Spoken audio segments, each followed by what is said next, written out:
In the last decades of the 19th century, Europe stood on the edge of enormous political change. Industrial capitalism had transformed life in Western Europe, while the Russian Empire clung to its old order, ruled by a czar who styled himself the Little Father, but governed as the gendarme of Europe. Within this turbulent landscape, socialists debated a question of world historical importance. Could the revolutionary energies of the Russian peasantry and the German working class combine to ignite a new era? This is the story of exiled Russian revolutionaries, a divided German socialist party, and Karl Marx himself, who spent his final years wrestling with the possibility of a Russian-German revolutionary alliance that could create a socialist order across Europe. Some later writers called it, somewhat dramatically, the idea of a Russian-German superstate. By the 1880s, the German Social Democratic Party, SPD, had grown into one of the strongest socialist movements in Europe. But it operated under repression. Bismarck's anti-socialist laws, passed in 1878, outlawed socialist meetings and publications, forcing the party to work semi-legally and carefully manage its image. At the same time, Russia was boiling. In 1881, the revolutionary group Narodnaya Volya, People's Will, assassinated Tsar Alexander II. The Tsarist state responded with brutal repression, and many Russian revolutionaries fled into exile in Switzerland, France, and Britain. These émigrés sought solidarity and assistance from their comrades in Western Europe, especially the powerful SPD. But here was the problem.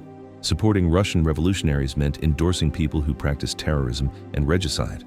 Should the SPD, already under heavy attack from Bismarck, risk further repression by linking itself to these exiles? Should German workers align themselves with Russian peasants who had little experience of modern class struggle? Within the SPD, opinions were divided. Some argued for strict focus on German conditions. Others saw the struggle against Tsarism as inseparable from the fight for socialism everywhere. As historian David Ryazanov later put it, the fate of the Russian Revolution was inseparably bound up with that of the German workers' movement. When disagreements paralyzed the SPD leadership, they looked to one man for clarity: Karl Marx. By this point, Marx was aging and often ill, but he remained the intellectual authority of the international socialist movement. The Russians themselves sought his opinion directly. In 1881, the exiled revolutionary Vera Zasulich wrote to Marx with a simple but profound question. Must Russia pass through capitalism before it could hope to achieve socialism, or could the village commune, the mir, serve as the foundation for a socialist transformation? Marx did not answer quickly.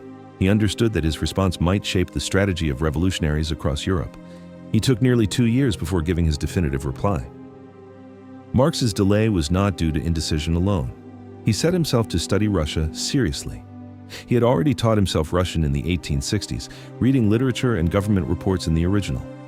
Eleanor Marx later recalled, "Every morning he would devote an hour to reading Russian until he could master it as easily as French or German. In the British Museum reading room, Marx combed through everything available on Russia's agrarian system, economy, and history. His notebooks from this period are filled with excerpts from works by Russian economists, statisticians, and agrarian reformers. The result was a remarkable intellectual experiment. Marx, who had once described Russia as the stronghold of European reaction, now entertained the possibility that Russia could be a pioneer of socialism, but only under specific international conditions. After drafting 4 long versions, Marx finally sent a concise letter to Zasulich in March 1881. He rejected the mechanical idea that all societies must pass through the same capitalist stages. The Russian mir, he argued, may be the fulcrum of social regeneration in Russia, if it could avoid dissolution under capitalist pressure and if it was assisted by the proletarian revolution in Western Europe.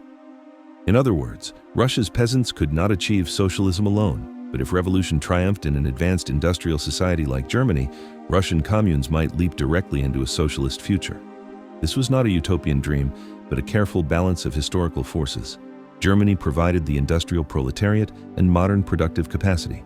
Russia provided a vast peasantry organized in communal structures that could, under the right circumstances, be preserved and transformed. Together, Marx implied, they could achieve what neither could do alone. Why did Marx and Engels see this combination as so decisive? The answer lies in the political map of Europe in the 19th century. Unified only in 1871 under Prussian leadership, Germany rapidly industrialized. By the 1880s, it rivaled Britain in coal, steel, and railroads. Its working class was organized in trade unions and the SPD, which despite repression, won millions of votes. Here was the advanced society, with capitalism fully developed and a disciplined proletariat ready for political struggle. Tsarist Russia remained largely agrarian, with over 80% of its people peasants. Alexander II's emancipation of the serfs in 1861 had left the peasants with crushing debts and insufficient land. Yet the mir, the village commune, survived as a collective form of landholding. At the same time, the Russian Empire acted as the gendarme of Europe. It had crushed revolutions in Poland, Hungary, and elsewhere. To overthrow Tsarism, Engels later wrote, was to shatter the main pillar of European reaction. The contrast was stark: an advanced but politically constrained German working class and a backward but potentially revolutionary Russian peasantry. Their unity could destabilize the entire continent. Marx died in 1883 before he could see these ideas tested, but Engels carried the torch. In letters from the mid-1880s, he urged the SPD to support Russian revolutionaries in exile while maintaining distance from purely terrorist tactics. In an 1882 preface to a Russian edition of the Communist Manifesto, Marx and Engels had already declared, "If the Russian Revolution becomes the signal for a workers' revolution in the West, so that both complement each other, then Russia's peasant communal ownership of land may serve as the starting point for a communist development." Engels sharpened this in later correspondence.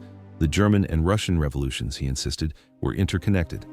Without the fall of Tsarism, socialism in Europe was stifled. Without revolution in the West, Russian peasants would fall into capitalist misery. So did Marx and Engels imagine a literal Russian-German superstate? Not in any constitutional sense. They did not draft blueprints for a binational republic.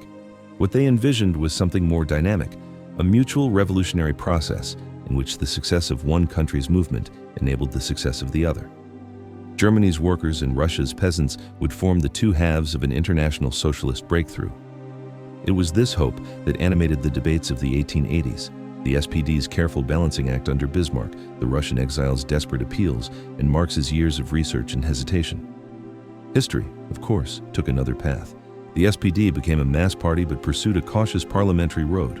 Russia erupted in revolution not in 1881, but in 1905 and then 1917. By which time the German working class did not rise in unison. Lenin and the Bolsheviks built socialism in one country, not in tandem with Germany. Yet the vision of Marx's final years remains striking. He had once believed history moved in rigid stages. By the 1880s, he acknowledged the complexity of global development, the possibility that the advanced and the backward might leap together into a new world. As he told Zasulich, the fate of the Russian commune depended on the international situation. And as Engels reminded German socialists, the downfall of Tsarism was not only a Russian task, but a European one. The dream of a Russian-German revolutionary alliance, sometimes evoked as a superstate, embodied the deepest principle of Marxism, that socialism could not be a national project, but only an international one.